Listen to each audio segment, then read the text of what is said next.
Tennis শুধু জনপ্রিয়তায় নয়, আয়ের দিক দিয়েও এটি বিশ্বের অন্যতম বড় খেলা।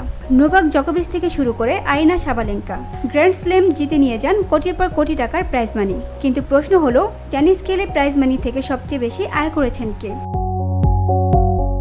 ছেলেদের মধ্যে শীর্ষে রয়েছেন সার্বিয়ান কিংবদন্তি নোভাক জকোভিচ। 24টি গ্র্যান্ড স্ল্যাম জেতা এই তারকা এখন পর্যন্ত আয় করেছেন প্রায় 18,78,00,000 বাংলাদেশি মুদ্রায়, যার পরিমাণ 2,296 কোটি টাকা।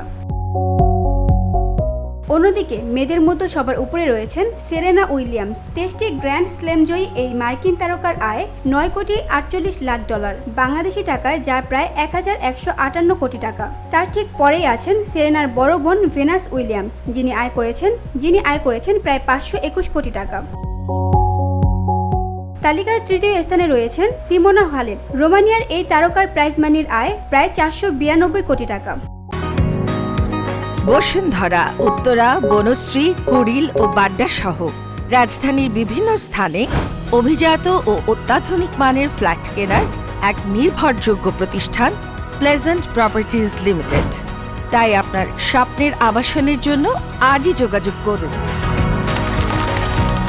Pleasant properties limited, where destiny matches eventually.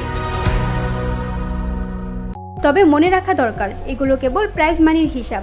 Sponsorship, বিজ্ঞাপন আর ব্র্যান্ড এন্ডোর্সমেন্টে খেলোয়াড়দের মোট আয় আরও কয়েক গুণ বেশি। VOD Bangla news desk.